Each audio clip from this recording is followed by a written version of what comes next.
Hi everybody, this is Kevin, and welcome back to another comic book review.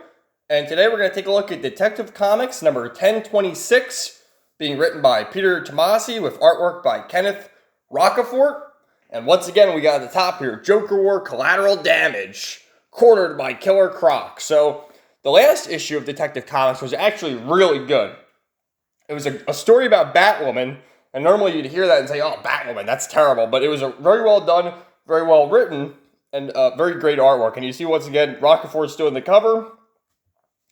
And it's taking place, in the same sort of timeline as the Joker taking control of Gotham, but not really, because how I thought it was going to be was, you had Batman one week and then Detective Comics the next week, and they would all tie in that way. But this is like another side story, like a one-off, one-issue story taking place of what has transpired. And you got Batman lurking in the shadows with these gargoyles up here, seeing what's going on. You have the cops basically trying to secure money in the banks, make sure it isn't getting stolen by the Joker's thugs. And you see Killer Croc is lurking in the shadows. And he's kidnapped some of the police, bringing them down to the sewers. And look at that silhouette of Batman. That reminds me of like Batman the Animated Series. Same as that one. Very good. Wow. Just pick it up. I mean, I read this, but I'm looking at it again, and it really reminds me of Batman the Animated Series. And yeah, just the drawings are so good. Like, this is classic Batman hiding in the shadows, going into the sewers to battle Killer Croc. And, it's cool to see Killer Croc again. I haven't seen him in a comic book in a really long time. Oh, and here's this Detective Comics number 1027. They just did the $10 Detective Comics 1,000, but as you may or may not know, number 27 was the first appearance of Batman, so they're doing this big anthology, which, for 144 pages for $10 is a pretty good deal.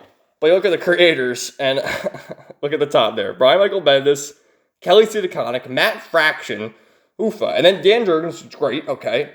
Tom King sucks. Grant Morrison I enjoyed his Batman run. Greg Rucka, another solid one. Scott Snyder, Mariko Tamaki, Peter Tomasi, okay. James Tynion, and Marv Wolfman. Wow. And then the artist, you can't really go wrong. Seeing Dan Jurgens' name as the artist, I wonder if he's going to write and draw his same little story. And then all these artists are really solid. So look at Walt Simonson and Chip Zdarsky. People don't know he's an artist too, but he's writing Daredevil as well. I think he did the cover for that Daredevil annual. But he finds Killer Croc here, and Killer Croc has these people that he's abducted and sort of turned them into Killer Crocs themselves, and they're working for him now.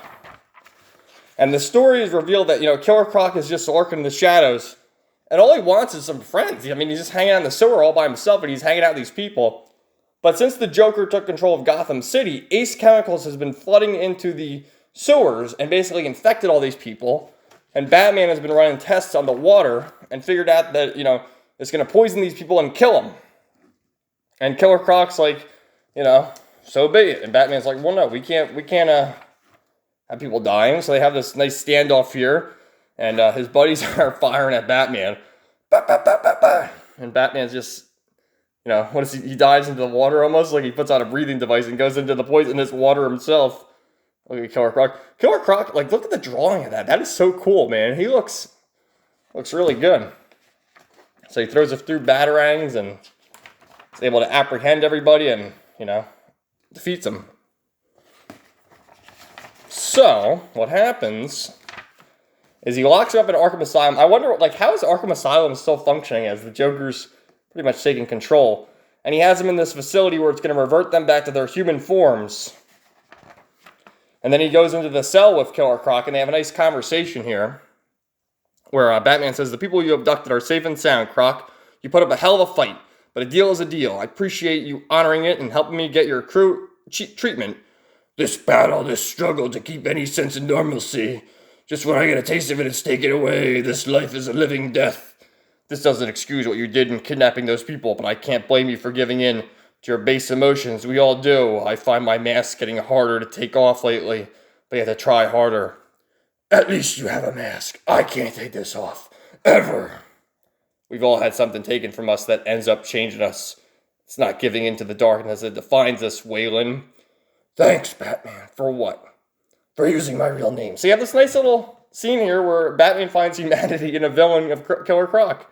And this is so small. I couldn't see this. I had to like get glasses on. I don't even wear glasses. But this story was Monsters of Men, written by Peter Tomasi, of course. Kenneth Rocafort, the artist. Daniel Brown, the colorist.